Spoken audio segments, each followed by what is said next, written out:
কিছুদিন পরেই তোমাদের পরীক্ষা। এই কিছুদিন সময়ের মধ্যে কিভাবে পড়াশোনা করলে তোমরা ভালো নম্বর পাবে সেই নিয়েই আজকে আমাদের আলোচনা।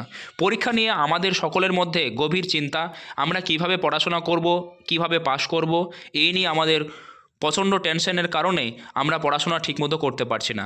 আজকে এই কদিন কিভাবে পড়াশোনা করবে সে নিয়ে আলোচনা করব। তার আগে বলে রাখি, আমার চ্যানেলে নতুন হয়ে থাকলে অবশ্যই চ্যানেলটিকে সাবস্ক্রাইব করে পাশে নোটিফিকেশন অন করে দাও, যার ফলে তোমার কাছে আমার ভিডিওগুলো খুব সুন্দরভাবে পৌঁছে যাবে।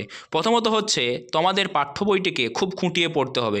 যদি পাঠ্য বই পুরোপুরি পড়া শেষ না হয় তাহলে সেক্ষেত্রে তোমাকে একটু বেশি সময় নিয়ে পাঠ্য বইটি পড়ে নিতে হবে। পাঠ্য বই যদি পড়া শেষ হয় তাহলে সেক্ষেত্রে আমাদের গণিতের যে সমস্যাগুলো রয়েছে বা যেগুলো একটু জটিল বিষয় সেইগুলো নিয়ে আমাদের একটু বেশি চর্চা করতে হবে। নম্বর 2, টেস্ট পেপার সকলের হাতে রয়েছে। এই টেস্ট পেপারটি সলভ করা আমাদের কাছে অত্যাবশ্যক, অর্থাৎ আমাদের এই টেস্ট পেপারটি অবশ্যই সলভ করতে হবে। তাহলে আমরা আমাদের সমস্যাগুলো খুব সহজেই বুঝতে পারবো। আমাদের কাছে যে টেস্ট পেপারে আছে সেই টেস্ট পেপার ধরে ধরেই আমাদের প্র্যাকটিস করতে হবে। নম্বর 3, মক টেস্ট। মক টেস্ট খুবই গুরুত্বপূর্ণ। আমাদের পরীক্ষাটা হবে 10:45 থেকে 2টোর মধ্যে।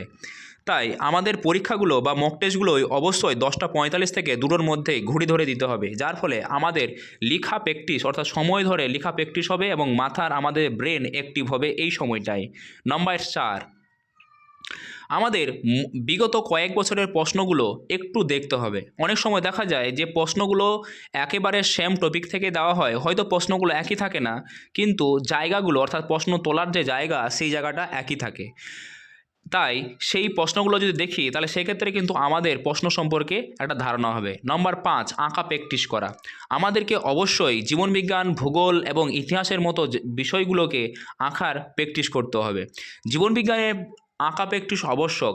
ভূগোলের ক্ষেত্রে ম্যাপ পয়েন্টিং খুবই গুরুত্বপূর্ণ, তাই এই ম্যাপ পয়েন্টিং এবং আঁকা প্র্যাকটিস করা আবশ্যক। 6, টাইম ম্যানেজমেন্ট। আমাদের অবশ্যই টাইমের দিকে খেয়াল রাখতে হবে, কারণ পরীক্ষাটা যে সময় হবে সেই সময়ের মধ্যে যদি আমাদের জানা প্রশ্নগুলো সঠিকভাবে লিখে না আসতে পারি তাহলে সেক্ষেত্রে কিন্তু আমরা একটা ভালো নম্বর পাবো না। তাই আমাদের অবশ্যই টাইমের মধ্যে পরীক্ষা শেষ করতে হবে। নম্বর 7, মক দেওয়ার পরে আবার রিভিশন জরুরি।